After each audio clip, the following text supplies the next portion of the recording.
sobrang mura siya, talagang budget meal talaga siya. Kasi 17.5 ang price po niya. Ano ang pinakamababang iPhone? Pinakamababang presyo mo ng iPhone? Pinakamababang presyo po na meron kami ngayon is yung iPhone. Cycle count niya is 35. So, anong ibig sabihin ng cycle count? Meron ako dito 1 terabyte. Ito yung pinakamataas sa memory.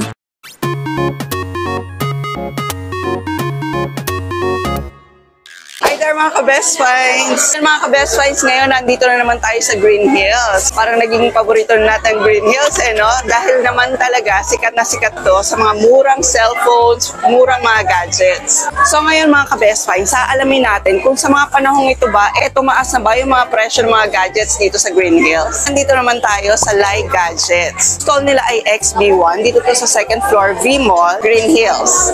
Sama natin si Miss Lai, ipapakita niya sa atin dito, hindi lang yung mga iPhones kundi pati yung mga second hand and brand new laptops and MacBook Air. Ayan, so mga gustong bumili ng MacBook. Kung magkakano ba yung mga presyo, saka kung paano malalaman kung anong MacBook, anong laptop, anong iPhones ang para sa'yo at para sa budget mo. Mga hindi pa pala nakasubscribe sa ating channel, Best Finds TV, huwag niyo pong kalimutang mag-subscribe at i-hit na rin ang notification bell para lagi po kayo updated every time na may mga Best Finds places tayo katulad nito.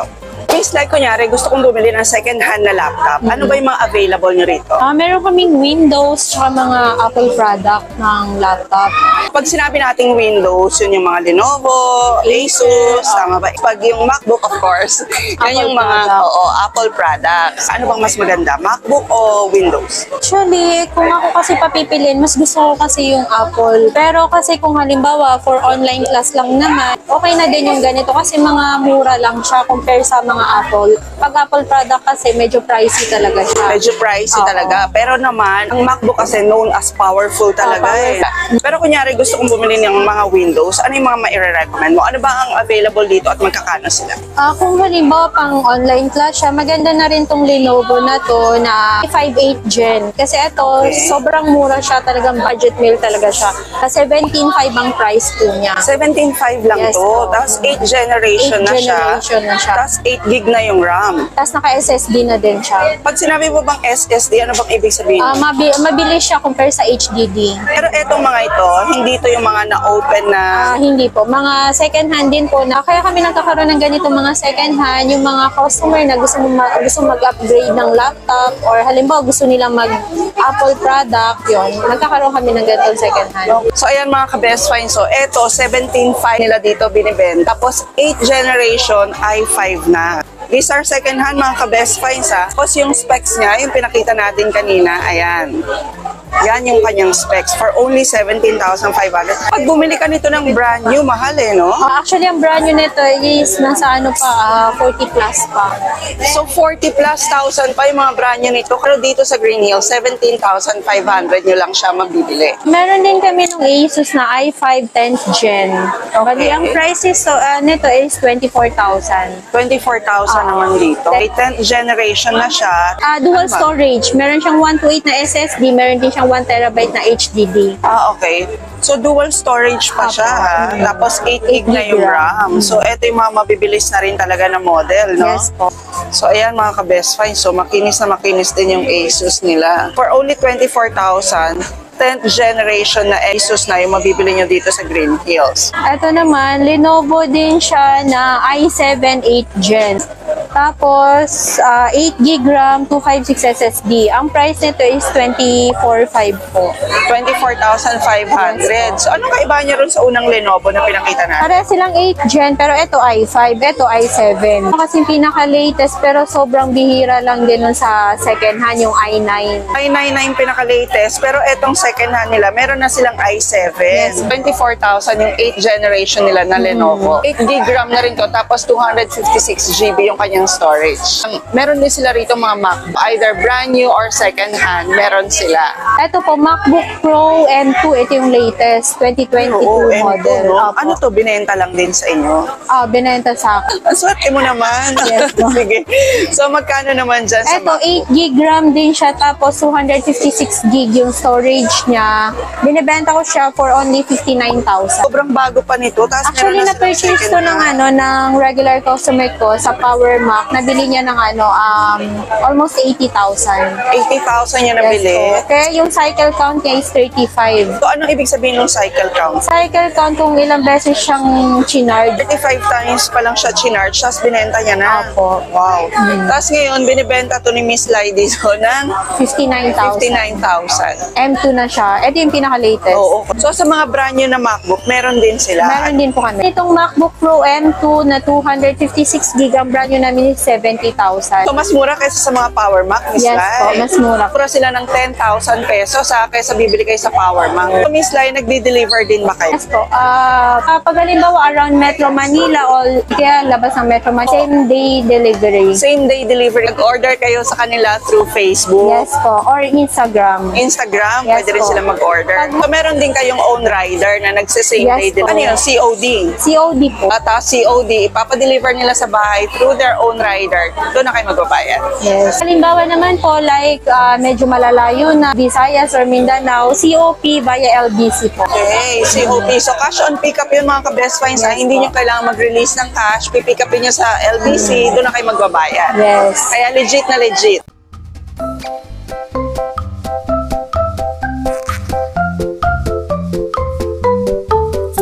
Gaganda rin ng mga unit niya ng iPhones ha. Tingnan nga natin kung bumaba o tumaas ang mga iPhones ngayon. Sa ngayon, ano ang pinakamababang iPhone? Pinakamababang presyo mo ng iPhone? Pinakamababang presyo po na meron kami ngayon is yung iPhone X, yung iPhone 10. Kila Miss Lai, ito yung pinakamababa nila mga ka-best find. So, iPhone 10, Yung 64 gig po namin, bentahan po namin is 12.5. 12.5, Yes. Yung 256 gig po, 15. 15,000. Yes po. Sa second hand naman po, ang iiwasan lang po is yung makabili ng refurbished. Sila Original refer. second hand siya. Okay. Galing sa swap. Din ba yun yung mag-video call ka para ipakita na Pwede po. Kasi, yung ibang customer gusto nila ganun mag-video call para Correct. ma-check kung legit seller talaga or hindi. pinapakita na nila, especially yung mga nasa provinces, pinapakita na ni seller through video call yung bibiling item, di ba? Ipapakita niya yung performance, yung mga batteries, Yes, kung okay ba po. lahat. Ayan, pwede rin sa kanila yon. iPhone XR. Ayan, meron din silang iPhone XR dito. Magkakano naman ng XR? Yung iPhone XR na 64 gig, 14,500. Okay, 64 gig, 14.5. Kung 128 gig po is 16,500. Miss Lai, paano ba malalaman kung refurbished na yung iPhones? Tulad po nito, ito, may nakalagay siya, important display message. Pagka kasi merong nakalagay na ganito, ibig sabihin napalitan na yung kanyang LCD. Kahit nakaganyan, lumalabas na talaga Open niya siya. pala. Punta ka ng settings, may nakalagay na rin siya dito. Okay. Pero mostly talaga, dito siya nakalagay sa general, about, tapos dito. Ayan. Pag halimbawa talaga siya naman, ito kasi display message, important display message, LCD yung napalitan. Pag battery, nakalagay important battery message.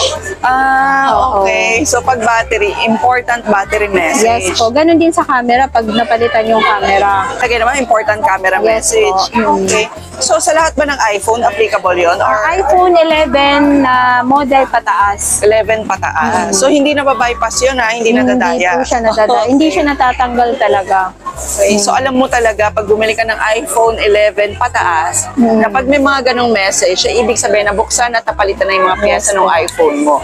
Pagka po kasi refurbished po, tulad po na ito original second hand. Kasi pagka po refurbished, hindi ganito yung LCD, mas makapal po siya compare sa original. Ganon. Yes Paano po. kung hindi LCD yung napalitan? Hindi, mostly talaga pag refurbished, hindi na original lahat ng parts. Ganon. Yes. Okay. So, mostly, nagpapalit talaga ng Opo. LCD pag refurbished. Pag refurbished, hindi na original yung mga parts. So, sa inyo, lahat original. Original po, yes po. So, talagang pinipili nyo pag Pinipili lang din namin. okay. So, dito, piling-pili talaga pag bumibili kayo ng Oo. second hand. Kasi may mga stores na kahit na mababa na yung battery health, diba, binibili nila. So, Oo. kayo, hindi. Bumibili din kami, mas mababang presyo din po. iPhone 11, yung 64 gig po namin is 19,500. Tapos yung 128 gig po, bentahan namin is 22,500. iPhone 11. Yes Ayan. po. Mga original second hand din po siya. Swap din at hindi pa na-open yung mga units. Yes po. Ayan, o, di ba? So, no repairs talaga siya, Yes, no? po. Malinaw na malinaw. So, lahat ng mga units nyo, Miss Lai, kasama na yung charger. Yes po, complete accessories din po siya. Original charger din ba? Pag sa mga second hand, hindi na original yung mga kasama. Ganon. Oo, kasi karamihan karamihan din ng mga original chargers, mga nagsaswap, nasira na nila Oo, no? nasisira na nila. Pero meron kayo binibenta rin original chargers. Meron din. Original charger namin ng 20 watts, 1.2 brand new original. 1,200. Okay. So, brand new na yun, 20 watts. So, ito mga 11 Pro Max mo, Miss Lai, magkano naman ang benta? Yung 64 gig namin, bentahan namin 28,000 po open line. 28,000. Yes po. Yung 256 gig po, 33,000 ang bentahan namin. 156 Yes gig na po. iPhone 11 Pro Max. Okay. Para dun sa mga ayaw ng malalaking phone, gusto maliliit lang na phone. iPhone Ayan. 11 Pro. Same Yes naman po. sila, di ba? Same ng Same performance. specs yes po, para sa ng performance. Pero yung battery kasi nito, mas matagal compare dito. Yung pala yung difference Yes niya. So, mas matagal daw ang battery ni Pro Max Compare sa Pro. So, magkano naman pag Pro lang? Pag Pro lang na 64 gig, 23,000. Tapos yung 256 gig naman po is 29,000. Ito po lahat yung colors. Midnight green, silver, gold, at saka space gray. Ito naman po yung iPhone 12 Pro Max. Ayan. Si 13 Pro Max to, di ba? Apo. Anong kaibahan nila? Kasi mukhang magkamukha. Magkamukha lang sila, pero yung sa battery din, mas lalang battery ng 13 Pro Max compare sa 12 Pro Max. Tapos yung camera din, mas malaki yung camera niya. Mas malinaw na din siya. Mas malaki yung sa 13 Pro Max. So, magkano naman sa 12 Pro Max? Yung 12 Pro Max po na second hand, 128 gig, bentahan namin is 40,000. Tapos yung 256 gig naman po, 42,000. Yung brand new niya, almost 60,000 pa po. 60,000 pa to. Pero sa Green Hills, mabibili nyo na lang ng 40,000 yung 128 Yes gig na. Tapos, ito naman po, 13 Pro Max. Mas kilala din siya, mas matagal ang battery compare po sa 12 Pro Max. Tin-improve na nila yung battery nito. Kasi issue talaga ng 12 Pro Max is yung sa battery, mabilis malobat. Meron ako dito 1 terabyte. Ito yung pinakamataas sa memory. Wow! Meron ba lang 13 Pro Max na 1 terabyte na yung memory? Apo. Nice, ah. Yung 1 terabyte namin na open line, 65,000. Ang bihira kang makakita sa Green Hills nito, si 1 terabyte na 13 Pro Max. Yes. Binibenta lang nila to dito sa Lai Gadgets ng 57,000 smart lock. okay, 57,000 smart lock. Yung 128 gig na 13 Pro Max, bentahan po namin is 50,000. 256 gig po, 55. Ito, sa 14 Pro Max naman, brand new pa lang po meron. Wala pang second hand. Okay. Wala pang nagsaswap. Hindi pa sila Meron din, nagsasawa. pero nabebenta siya agad eh.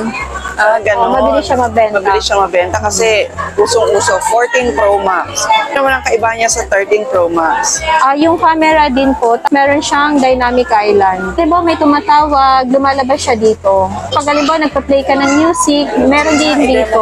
Play ka ng music, kita siya dito sa dynamic island. Lang siya para pumunta doon. Tapos yung pag may tumatawag din, makikita mo rin siya. Nakikita din siya dito. Brand new namin ng 128 gig is 7,000. 76,000. Yes, Pero ang taas pa nito sa labas, ah. 80 plus pa. Tapos yung 256 gig namin na ganito, 82,000. 256 gig, 82,000. Available siya sa colors na deep purple, yun yung pinakabagong kulay. Tapos space black, silver and gold. Meron kaming Apple Watch, meron kami nung pinakabago yung Apple Watch Ultra. Brand new nga lang meron kami. Ang brand new namin is 54,000. So, Series 6 na slightly used, binebenta ko siya for 15,000 only. 15,000 yes only. po. Okay. 44mm. Ito, SE, 11,500. Ito yung first gen ng SE kasi meron na ngayon yung second gen. Tapos ang dami rin nila rito accessories, ha. Tanungin din natin kasi parang nag-ikot-ikot ako yung mga accessories nila rito. Parang mga kakaiba siya. Tapos dito ko lang nakita itong mga ganitong accessories. Paano ang presyo mo dyan? Depende po. Yung sa pinakataas, yung mga ganyan po, yung mga bentahan namin sila. yung 600 pesos. So lahat ng model naman ng iPhones meron. Meron po. Mostly iPhone lang talaga yung meron kaming cases ng mga ganyan. Okay, tapos yung kunyari yung ganito, magkakano yan? Yung mga ganyan, 400 lang po yung mga ganyan. Tapos yung mga ganito, pang mga Ayan, tikay, ganun din po. 400 400 pesos lang siya. Ayan, 400 Yes po. lang. Ang gaganda, no? Meron ka ring yung lagayan ng Mga AirPods. Opo. Okay. Magkakano naman sa ganon? Yung ganun, yung rose gold na kumikinang 600. 600 Yes po. pesos. Okay. Tapos Yes, installment pa kayo rin.